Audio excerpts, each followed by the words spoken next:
But we're gonna jump right into it. I'll let you talk most of this. So we start off with the question of the week. What old person things do you do? Okay, so I am a lot like my grandma. My grandma Dorothy just turned 95 last month. She drinks hot water all day. And so I love, especially in the winter, I live in a cold climate in the winter. I love to drink my water hot. I have to warm it up in the tea kettle and drink it. I can't stand drinking cold water because it makes me cold. So I that's my old person thing. I like to stay warm. And to do that, I drink hot water.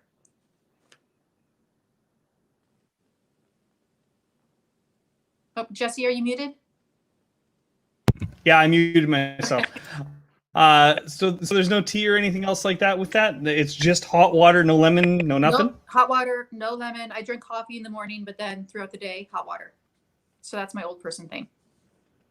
So now as we move on to that, is it by design that you did this? No, it's just, I think I feel like I can drink more volume and more quantity when it's warm. For some reason, I don't like cold water. I do have room temp water with me right now. Yet, yeah, just ice in my water. Oh, no, I don't want it. No ice, no ice. That's pretty awesome. Anyway, let's get into who you are. From what I was reading and from some of the stuff I watched, you are a coach, mentor, and a word I can't pronounce. What exactly do you do? So I am a mindset and business coach for entrepreneurs. So I help entrepreneurs hone that rock solid mindset that they need to go and execute the business decisions, to lead from a place of faith. And so the word you can't pronounce is actually Sisu. It's Sisu. And this is a great, great, great story. Everybody needs to know this. Sisu is actually a Finnish term. So believe it or not, I'm part Finnish. We're of Finnish descent on my mom's side. And so we always grew up hearing this word. And essentially what it means, it's grit, determination, and tenacity, no matter the obstacles, no matter the odds. So really, it's a spirit that the Finnish culture has of just being empowered and overcoming. And now we all need that. It's not about being Finnish. It's about having the Sisu and finding the Sisu within you, because you're going to take it with you on your journey to accomplish whatever it is that you want to accomplish. That's a heck of an elevator speech. It is. Did I mute myself again? It is. No. So it does beg a lot of questions.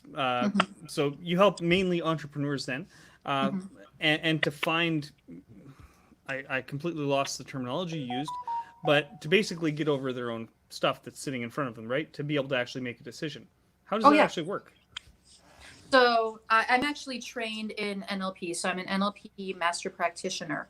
And so I do a lot of mindset work. Some of it is Band-Aids. I'm going to pause you. 99% of the population has no idea what NLP is. Perfect. Neuro-linguistic programming. Correct. So neuro-linguistic programming, there's like several levels of it, right? And I know sometimes it gets a bad rap because like, oh, it's manipulation. No, it's far, far, far from it. It's helping you come to a decision and helping you understand how your mind works, because your mind's a system. Any system is gameable. Any system is winnable. So that's really what it helps you do. And so neuro-linguistic programming. So what I do, I help entrepreneurs mostly use their mindset, hone their mindset, change and morph their mindset so that they have that implicit trust in themselves, that they are aligned with themselves, their customers, and their business, and they can go execute those business decisions. That's fantastic. So just so you know, my background, I am a comedy stage hypnotist. So wonderful. I know all about the whole NLP and everything else. I've been doing it for 15 years. But a lot of people have no clue about this stuff and how it works. Can I make some assumptions about what you're doing? Are you using modeling to help people get where they need to go? Yes, do use some modeling. My primary technique is called matrix therapies. But yeah, there's like I said, there's several flavors of NLP, and it's just a matter of choosing the right one for your client and based on their needs and their goals and their dreams. And so there's a lot of techniques we could use. There's a lot of different procedures we could go through. It's very, very effective. So what do you think is the main thing that holds entrepreneurs back from making the decisions that they need to make then? Oh my gosh. So it's the limiting beliefs and the fear. Okay. So we, as humans, we all have limiting beliefs. So if you're like 95% of the population here in the US, you have limiting beliefs around money. Like it's hard to make, it takes money to make money. Money only goes on trees. You know, I have to work hard for money. You have some sort of limiting belief around money. And they're put there by different emotions and behaviors and experiences that you've had in your past. And so I help entrepreneurs realize where those beliefs are coming from and then help them find the resources they need to overcome them or process them and move on from them. And then there's also the fear. Like fear gets a bad rap, yet it's a very, very useful emotion because it's a feedback loop, right? If you're feeling fear, that's your body telling you something. Oh, pause and think, pause and think. Or if it's like, you know, life threatening, you know, run away. But in business, there's a lot of fear. Like there's several flavors of fear. There's the fear of rejection. There's the fear, like imposter syndrome, like you're inadequate. There's the fear of sacrifice. And so those fears usually stop entrepreneurs and business people in their tracks. And what I see a lot is people make decisions while they're in fear. They don't take a beat and pause and think about what the fear is telling them. And that's usually when the bad decisions are made. So the people who are able to recognize fear and say, oh, I'm feeling fear about something. What is it really telling me? This is useful feedback. Take a beat, think about it, and then make the decision, usually make the better decisions. Okay. So for me, in my personal business, this podcast was born out of COVID crisis, right? Okay. That's the whole point of it. I had a lot of fear. I should have been doing this 10 years ago, but it was basically forced on me because I have no business otherwise coming in. So what happens with the people that you work with when they're actually forced into a situation that they have very little control over? How do you help them overcome that? Okay, great question. A couple things you can do. Number one, focus on what you do have control over. So Jesse, let's take you as an example. When you started the show, what did you have control over? This show, and that's about it. Okay. and my family, of course, but yeah. but realistically, everything else got shut down. Okay. So, yeah. And so you took action on what you could control, and it's going well. Yeah. Was it as hindsight? Was it as scary as you thought it was going to be? No. Good. It was having conversations with two people. That's all the show is. Perfect. Sounds crazy. And so that's one thing you can do. You can say, what do I have control over? And think of another time when I was afraid or had fear of a similar flavor. And what happened? How did I overcome it? So we forget that we actually do a lot of great things in our lives, whether it's personal, professional, relationship. We do a lot of great things. A lot of times we have to remind ourselves of that, and that's okay. All right. So here's number 2. Whenever you feel fear, I want you to ask yourself the question, what if? So let's say we have the fear of failure. Let's say you're afraid that this show is just going to flop before you start it. Okay. Instead of saying, oh my gosh, it's going to be horrible and people are going to, oh, I'm going to lose fans and my viewership is down and my vanity metrics are all down. Okay, great. What if you try it and you learn something from it? Then I have a skill for the rest of my life. Then you have a skill for the rest of your life. Perfect. What if it doesn't flop and people like the show? Then eventually I'll make money from it. Exactly. So that's the other trick I help people do is just reframe whatever they're afraid of by asking those what if questions. Because usually, and you are the perfect example of this, because it's not going to be the doom and gloom that you think. We make it out to be a lot worse in our minds than what reality plays out to be. I think that plays not only to business, but our own personal lives as well. Oh. Sometimes we get stuck in decision making that we're afraid to go out and live our dreams. And that's one thing you talk about on your website is actually living by design. Yes. So if a person was just to start out, where does a person start to live by design? So first, I want you to know what you want. So it sounds simple, Jesse, yet a lot of people are not very clear on this. And so they're like, oh, I want a million. I'm just going to make something up. I want $1 million. I'm like, okay, awesome. Why? Why? How come you want $1 million? Well, I want, I want a big house. Well, why? How come you want a big house? Well, I need room. I have 6 kids. I need room for my kids to like run around and not be on top of each other, like literally. Okay, awesome. How come you want your kids to have room to run around? Because when I grew up, I was in a very, very small apartment, and I feel like I missed that part of my childhood. So there's always a level deeper. I think, there's a lot of gurus out there who teach, I think it's 7 levels deep. Ask why 7 times, or ask how come 7 times, and get 7 levels deep to get to the real root of why you want something.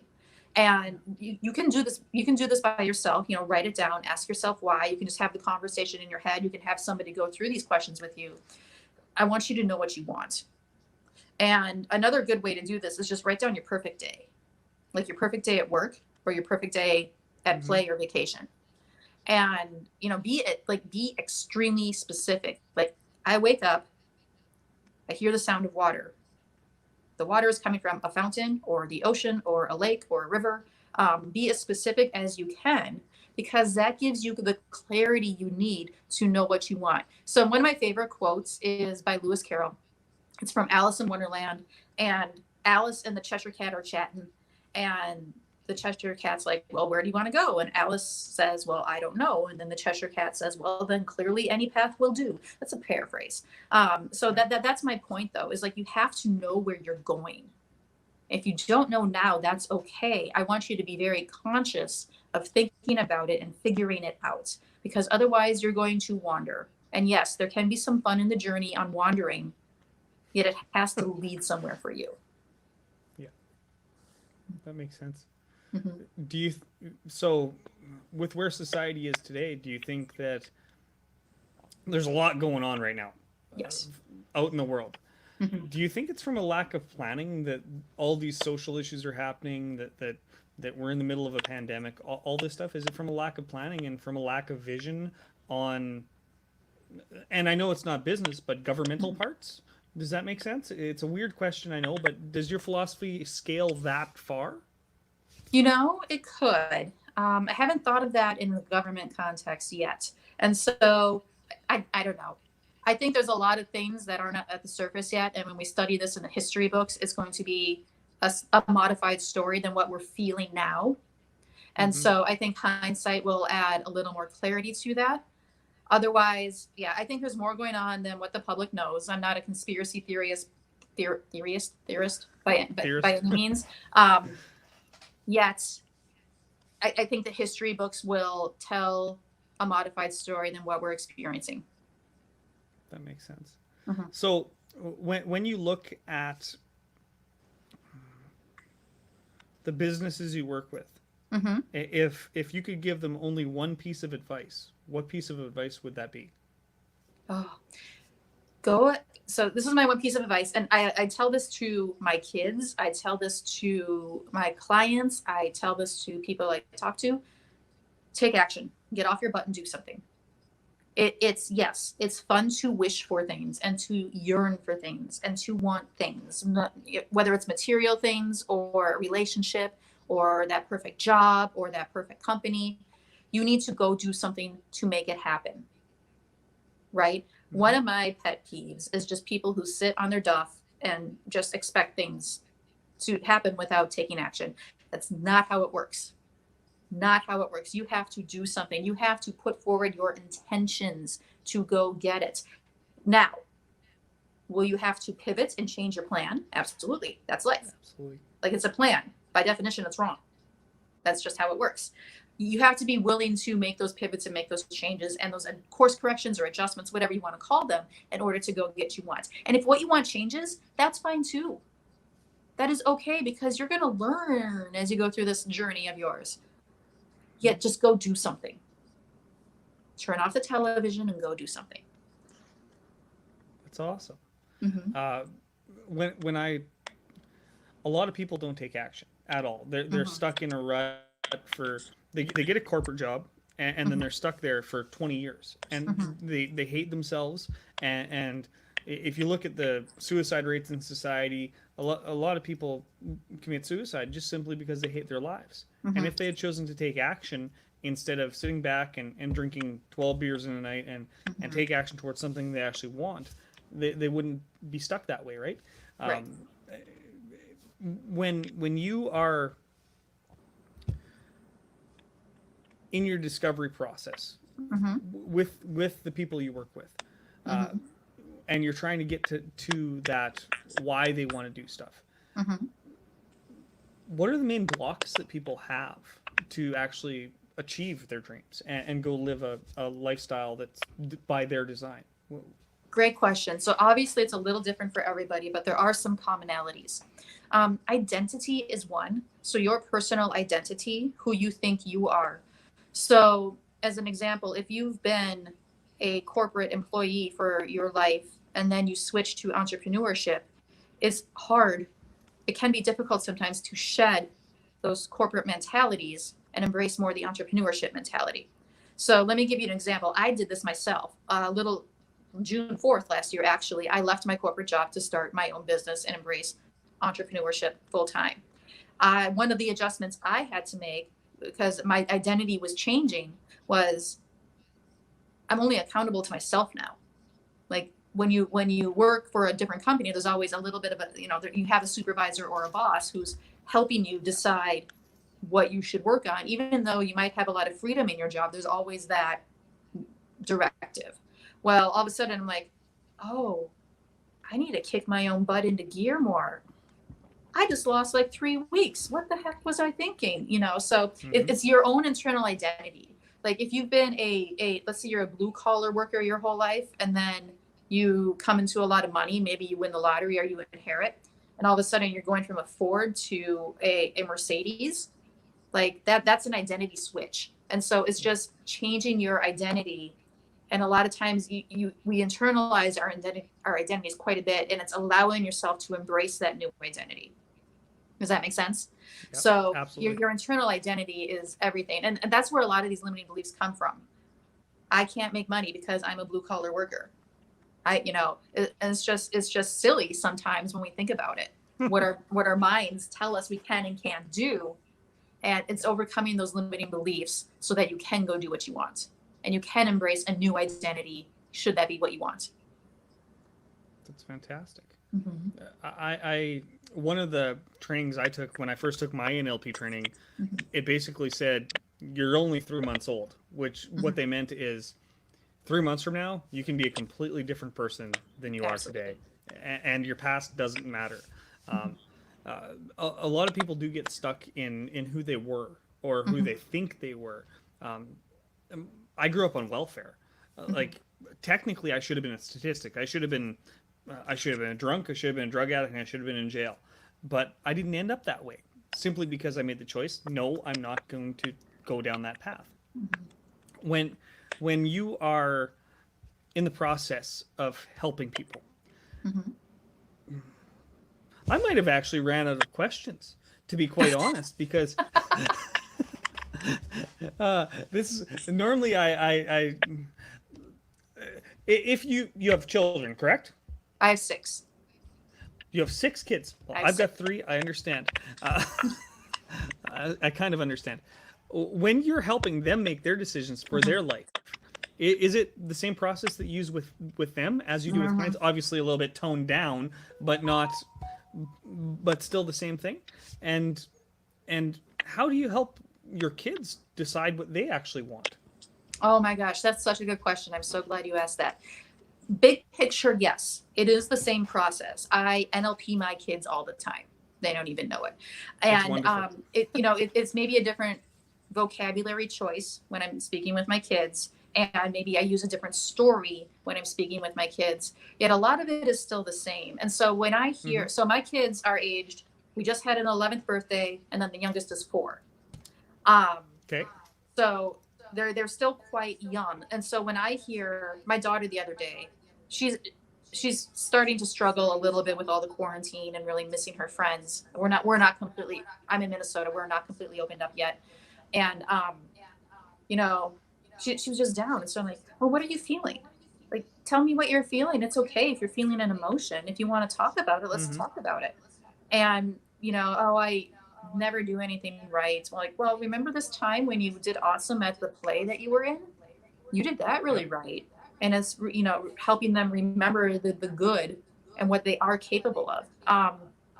Two of my kids are actually nieces that we foster.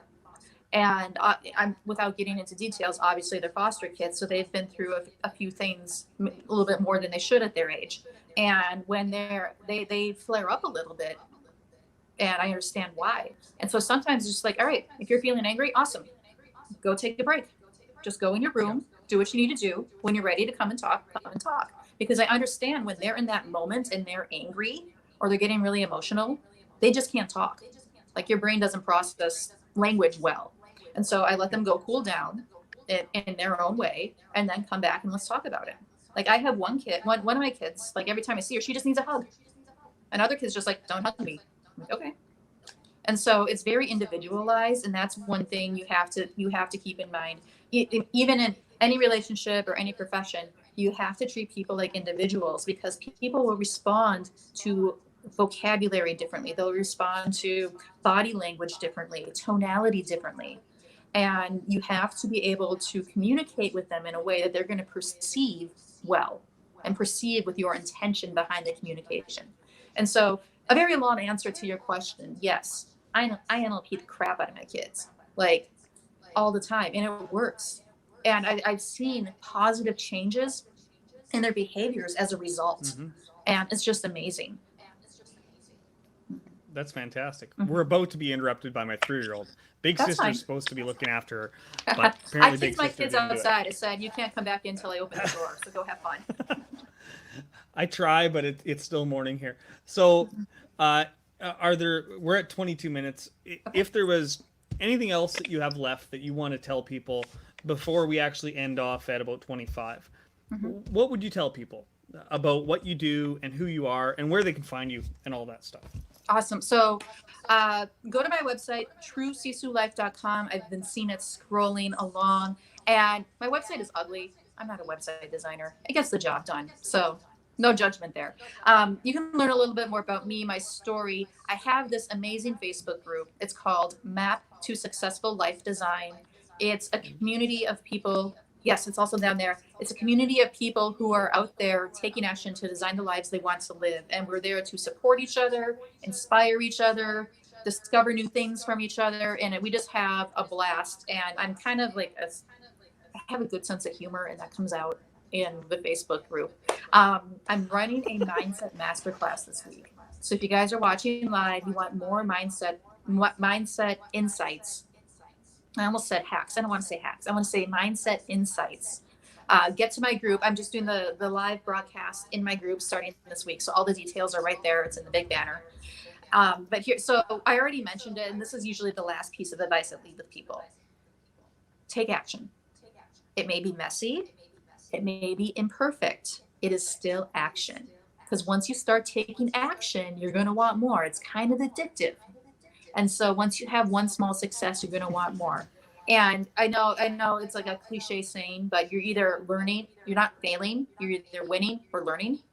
And I truly believe that. I encourage my kids to make mistakes all the time. And if they make a mistake, it's part of learning. I'll ask, what did you learn?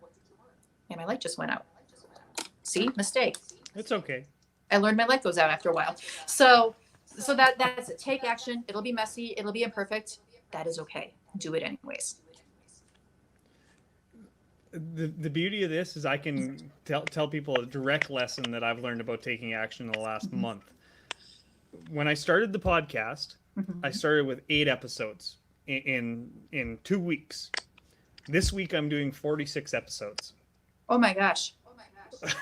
That's amazing. I'm doing 20 hours of this, which is insane. Which is insane, but right? that's a good insane. Questionable. Just get your rest. Go to bed. Drink water. Yeah. Self-care. Yeah, that's exactly it. And I didn't expect ever to get to this point. Everybody, I want to thank you for watching. There's 2 people watching. Hit the share, like, blah, blah, all that stuff. Make sure you go see Carmen over at Sisu? Sisu, yes. Sisu life.com, truesisulife.com, and change your life. Carmen, the last question is the question I ask everybody. What's one thing you've done for yourself, not for anybody else, today to make yourself happy? I have my morning routine.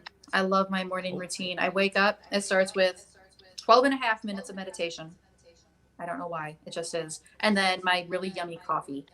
And I do it before anybody else wakes up in the house. And I always have a good day when I do that. That's awesome. I love it. Ladies and gentlemen, we're going to end the broadcast. I hope you've learned a little bit about who you are. If you thought about some of the things that Carmen said, I'm sure you did. And check Carmen out and look at the deeper insights in NLP too. A lot of people need to understand what NLP actually is, because it can severely change people's lives. Not severely. Severe is a bad word, but it can change people's lives a lot. Carmen, thank you so much. I'm going to ask you to wave bye-bye, and I'm going to end the broadcast. Bye, everybody. Come on, darling.